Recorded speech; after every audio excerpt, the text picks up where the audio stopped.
on Thursday for the period 2025-2029. In a ceremony presided by Vice President Delcy Rodriguez, the members of the Legislative Council of the state carried out the swearing-in process as established by the Venezuelan Constitution.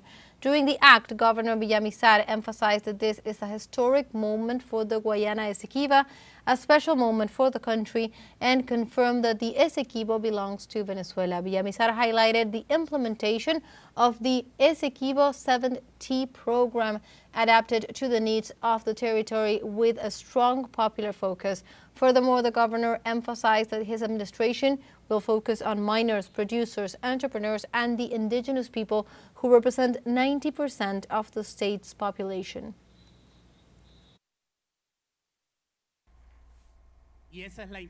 And that's the intention, to go ahead with a governmental program named Esequibo 7T, derived from the Homeland Plan, which is organic law from the 2025-2031, the plan of 7 transformations, and this, according to our Commander-in-Chief and President Maduro, this is going to be a popular government.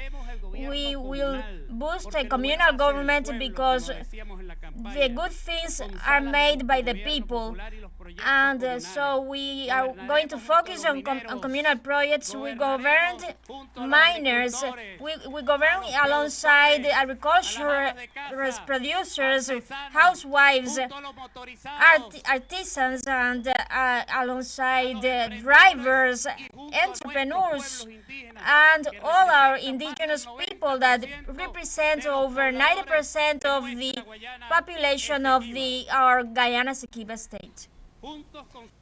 And during the event, Venezuelan Vice President Delcy Rodriguez made reference to the fact that the state of the Guayana Esequiba is now non-negotiable and that the United States should be aware that it will not be taken away.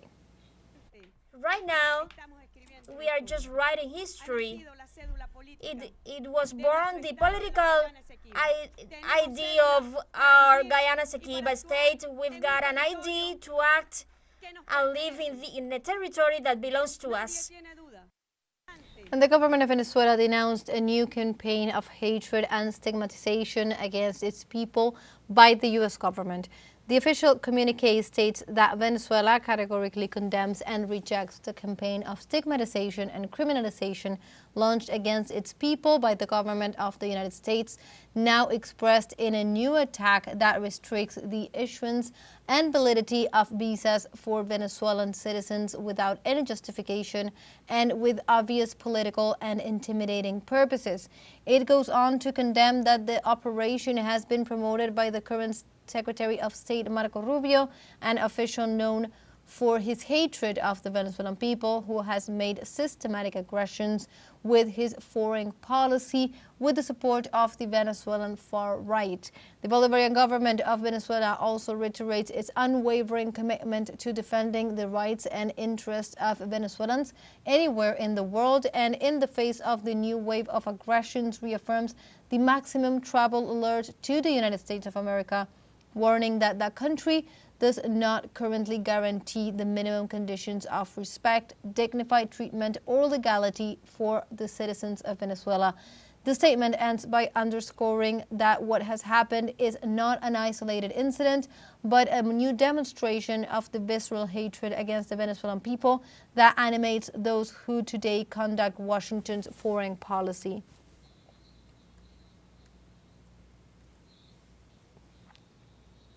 We continue in Venezuela as the ministry and the Minister of Interior, Justice and Peace, Diosdado Cabello, rejected the Trump administration's decree that bans the entry into the United States of citizens from 12 countries, and it partially restricts the entry of Venezuelan migrants. On his program, Con el Mazo Dando, Cabello affirmed that the measure not only affects Venezuela, but also citizens of 6 other countries whose implications for entry had been restricted. The minister further described as risky to travel to the United States. In this regard, the PSUV leader accused the U.S. government of being led by fascists and supremacist sectors that persecute Venezuelan citizens without justification. The United States has just prohibited the entry of Venezuelan. They are like 9 countries. Not even with a visa. Visas for the United States have been eliminated. It is really risky for anyone to be in the United States, not only for Venezuelans. If you're feeling irresponsible, go to the United States, take your holidays, and go to the United States. Ask for it. Make the effort and go to the United States. In the US government there are bad people. It's fascism. It's the supremacists who think they own the world. And we stay on topic as Cuba's foreign minister Rodriguez also rejected the Trump administration's decree that prohibits nationals from 12 countries from entering the United States. Through the social network X, the official denounced that a new ban on the entry to the U.S. for nationals of several countries has racist undertones and is supported by anti-Cuban politicians, adding that it harms contact between Cuban families. It damages personal, professional, and academic and cultural exchanges between the two countries.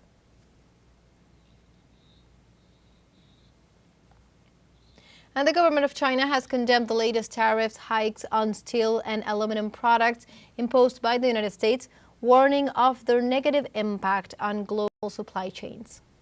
The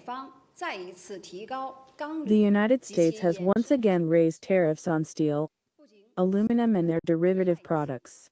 This move is not only detrimental to itself and others, does nothing to safeguard industrial security, but also disrupts the stability of global supply chains. The U.S. approach has been opposed by multiple countries. China urges the U.S. to respect economic laws, abandon zero-sum thinking, stop generalizing and abusing the concept of national security, and work together with other countries to safeguard a rules-based, multilateral trading system. Now we have a short break coming up, but first, remember you can join us on TikTok at teleSUR English, where you will find news in different formats, news updates, and much more. We'll be right back. Stay with us.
Welcome back to From the South. In Panama, the trade union strike and protest are underway to demand the repeal of Law 462 of the Social Security Fund and stand against the government policies. The Ministry of Education requested the resumption of classes after 43 days of indefinite strike, but the teachers' union stated that they wouldn't engage in dialogue or return to the classroom until this law was repealed. In this sense, trade unions urge citizens to join rallies grounded in this law that harms families.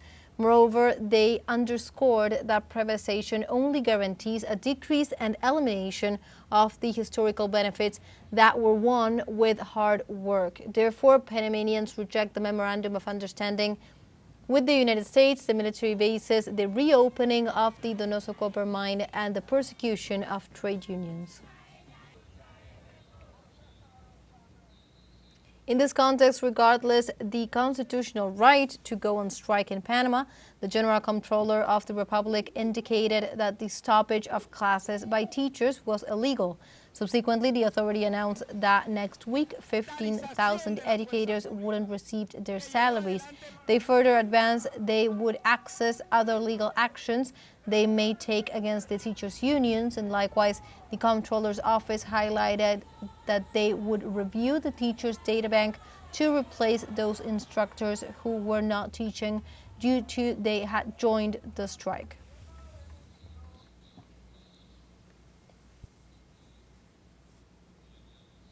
And in other topics, our report revealed that 30% of Salvadorans struggle to make ends meet due to low income. A publication by consultants firm Kansas states that 46% of their budget are current priorities. The report also highlights the role that remittance play in support. The document also notes that Salvadoran households differ from those in the rest of Central America. In that 60% say that the remedies these days are mostly spent on basic goods.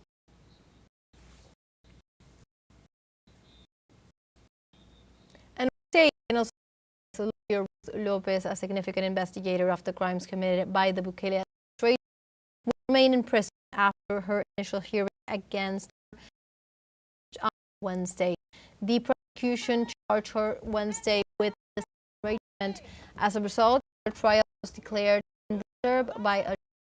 This implied no media outlets could attend her hearings. In addition, it entailed no contact with the defendant. Thus, Lopez was leaving the 12th Peace Court in San Salvador. She claimed to be a political prisoner because of her work against corruption and uses of power. By in this context, outside the court, activists gathered to express with the lawyer and denounced persecution against human rights defenders.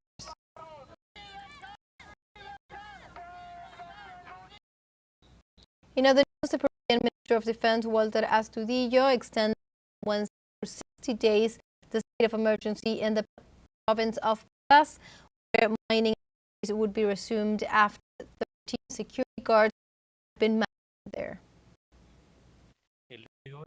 The Supreme Court has approved today, which extends the state of emergency in the department.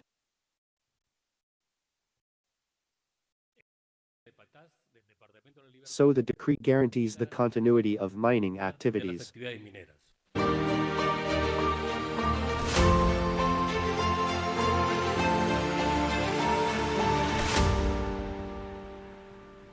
The Russian Defense Ministry reported on Thursday that its troops managed to destroy Ukrainian workshops, warehouses, and drone launching sites in the past 24 hours.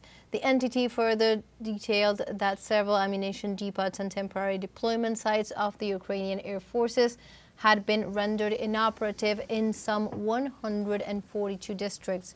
In addition, the ministry informed that its anti-aircraft defense system had shot down a U.S.-made HIMARS missile and around 154 drones, 60 of which had been in civilian areas. Moreover, authorities noted that the Ukrainian enemy troops lost some 90 military personnel as well as armored vehicles, self-propelled artillery units, rocket launchers, electronic warfare equipment, and other defense materials.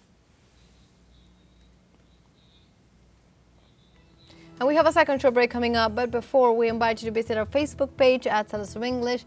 There you'll be able to watch our top stories, special live coverages, and much more.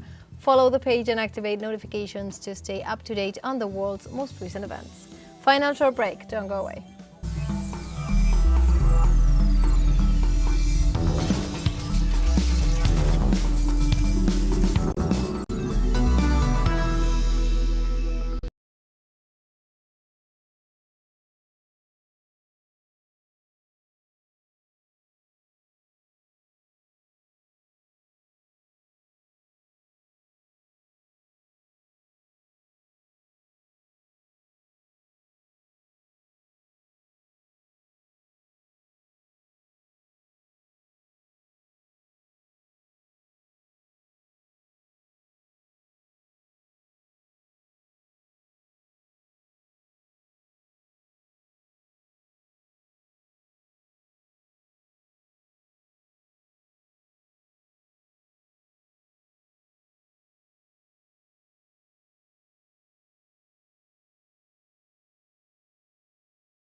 Welcome back to From the South. We continue with more information.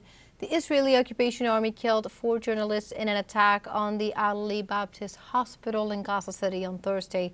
Wafa news agency reported that Israeli drones bombed the courtyard of the health facility, killing 4 of them and leaving a 5th one critically wounded. The press members were on assignment near the hospital entrance, an area known to be frequented by media personnel. In this context, the director of the medical center reported that several people were injured in the attack, stressing this is the 8th time Israel has targeted the facility since the start of its genocidal campaign in October of 2023. More than 220 communication workers have been killed since that moment.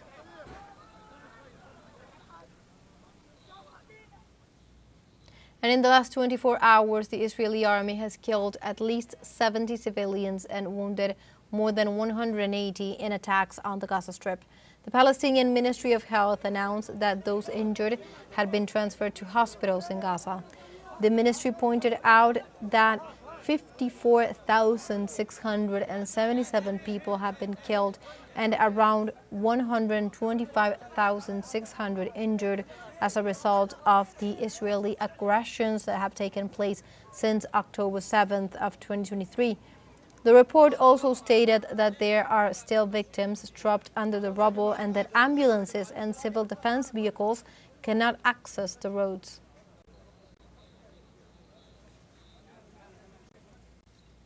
In this context, in Germany, demonstrators gathered to protest the visit of Israeli Foreign Minister Gideon Sa'ar. The mobilization took place in front of the Ministry of Foreign Affairs in Berlin, where dozens rallied holding Palestinian flags and placards condemning the genocide Israel commits on Gaza. Protesters denounced the war crimes committed by Tel Aviv and demanded the prosecution of Prime Minister Benjamin Netanyahu. Furthermore, demonstrators called for the government to ban weapons exports to Israel after German Foreign Minister Johann Wadephul reaffirmed on Thursday the nation's military support to the Zionist regime, also affirming that recognizing a Palestinian state at the moment would send, quote unquote, the wrong signal.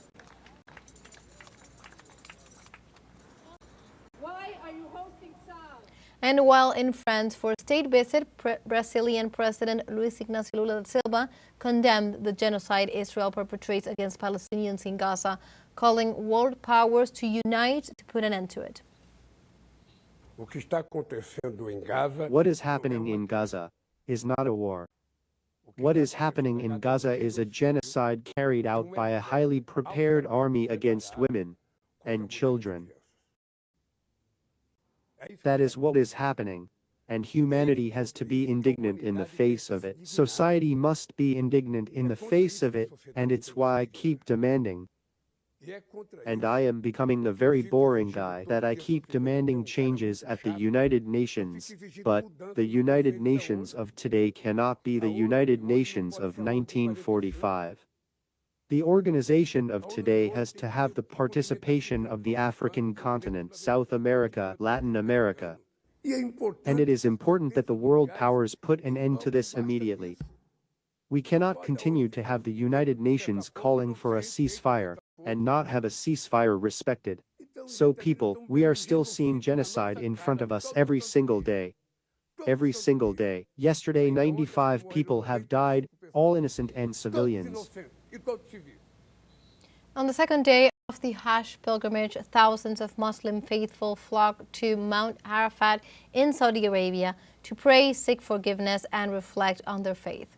Despite heat wave warnings, hundreds of thousands of Muslim pilgrims from around the world began the rituals of the Hajj on Wednesday. This annual pilgrimage takes them to the Saudi cities of Mecca and Medina, where Islam was born 14th century ago. Before dawn, pilgrims began arriving at the historic hill where Prophet Muhammad delivered his farewell sermon over 1,400 years ago during his final pilgrimage. Many of the faithful choose to fast this day, as it is believed that doing so atones for the sins of the previous and coming years. And like this, we have come to the end of this news brief. You can find these and many other stories on our website at telesurenglish.net. Also join us on social media. We are on Facebook, X, Instagram, Telegram, and TikTok as well. For TeleSUR English, my name is Berendero Santos. Thank you for watching.